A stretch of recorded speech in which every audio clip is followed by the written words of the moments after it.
Hello everyone, welcome. My name is Adam. Welcome to a book review. Today I'm going to be talking about Thomas Harris's Hannibal Rising book. I completed this. Actually, I completed this last year, in fact.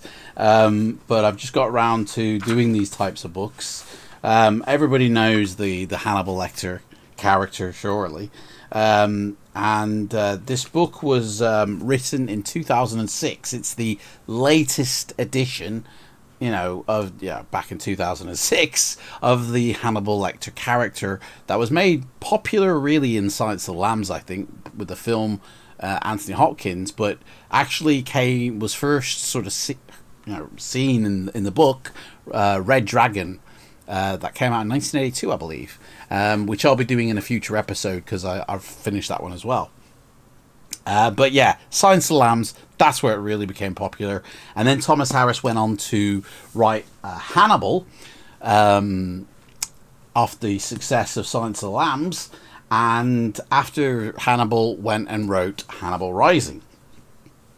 Now, this book charts Hannibal's life from a child with his parents and the whole backstory of where he came from. He had a sister.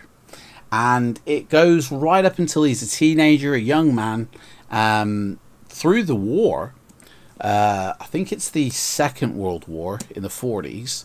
And then kind of ends sort of around there before he even reaches 25, probably.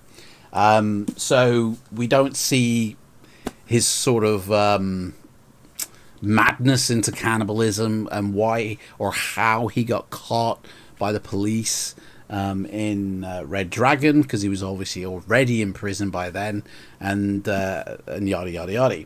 But this book actually, it's quite thin book, especially when you compare it to Hannibal there that I've got on the shelf. That's really thick. But this is probably a little bit thicker than Red Dragon, which was a little bit thinner than this. There is a film, obviously, that came out in conjunction, I think, with the book. Literally, they were making the film, I think, as he was making the book.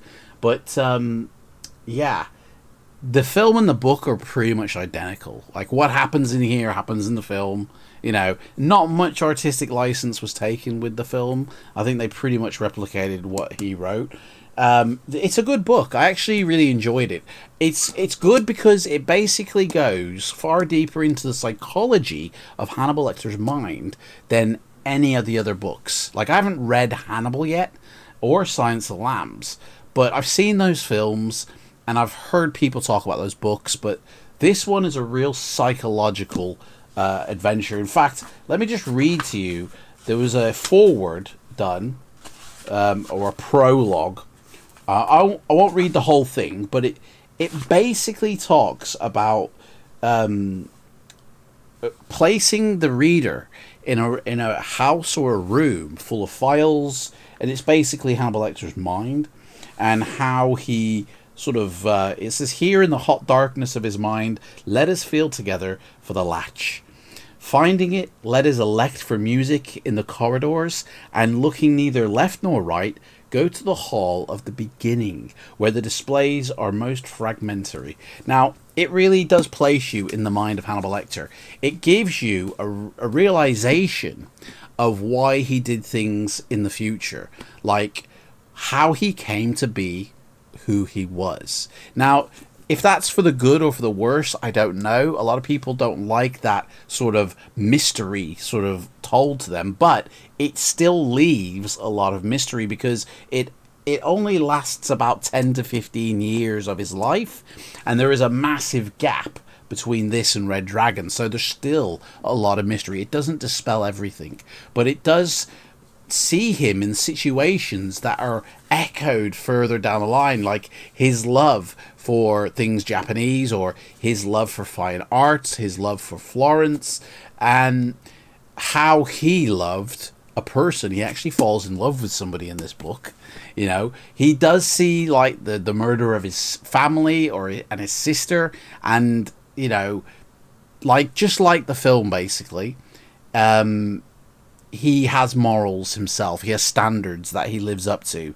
He has what he calls like the etiquette of society, you know, and a reasoning for why he does what he does in the future. Not because he got addicted to it, he's just a crazy person, but there is a logic to it.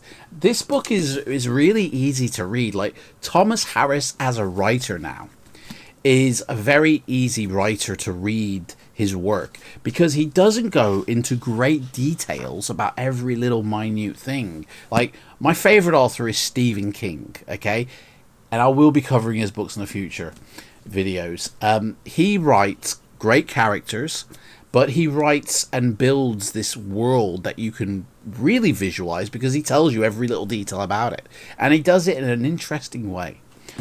Thomas Harris just skips through the details and just lays out the action that's happening. Like, Hannibal walked across the room. Not like he walked in a certain way and as he passed he noticed this and that. He walked across the room. And it's very easy to read. It's almost like a beginner's book for if you want to get into reading books, because you won't come across too many words that you like, I don't know what the fuck that means, you know. It's an enjoyable book. It was enjoyable because it has set pieces in it that, oh, shit's gonna go down, you know, he's about to do something crazy. Like, it has a few of them dotted in, but then in the meantime there is enough heart and emotion within scenes to keep you gripped, to keep you interested. Like, I really did enjoy reading Hannibal Rising. Like, I had seen the film before, you know, reading this kind of maybe spoiled it for me. I found that the film followed the book very accurately. And when I was listening to this, I had the soundtrack to the film playing in my ears to get that real sort of, you know, atmosphere going on repeat. Which I do with all books that I'm reading. If there is a film, I'll get the soundtrack and I'll have it playing. I'm probably not the best thing to do, because then it's putting a sort of a predetermination in my mind of, you know, a feel for the book, which may not be actually what the book is trying to get me to feel. Plus, also, I tend to, if I've seen the film and now I'm reading the book, I tend to think of the actors' faces in the film and visualize them in my head for what I'm reading. And in all honesty, the descriptions of people don't actually match from what they put in the film. They don't, you know, like, even Hannibal's description, you know, isn't actually Anthony Hopkins, you know. It's actually quite different. Obviously in this book it's not Anthony Hopkins anyway, because he was young, but, like, especially Red Dragon, I didn't get from the description of what was written the visual of what I saw in that film. So yeah, but that's what I tend to do. But yeah, I really enjoyed this film. I mean, I did enjoy the film, but I really enjoyed this book. I do recommend seeking it out and getting it. It is worth it if you enjoy, you know, this character, and there's, like, you know, 4 books in this series to read, so you got plenty to read. But I really did like it. Yeah, I think it's good. Not his best work. Like I said, I finished Red Dragon. I've only just started Silence of the Lambs, but already that is very gripping, more so than Red Dragon was. It's an expansion, if anything, on Red Dragon. But Red Dragon is better than Hannibal Rising, even though this was written after. Like, yeah, this was written, I think, off the back of the success of the films to capitalize on, you know, if he'd have written this, if the films weren't successful, I don't think he would have written this. I think he would have just left that one alone. But because the films were successful and people wanted more, somebody must have wrote a check for him and he went, go on then, you know. And it is a good book, you know. It's not a long book either. There's like 60 chapters in it, you know, and the chapters aren't that long, a couple of pages each. But yeah, really did enjoy that. Recommend getting it where you can. You'll enjoy it.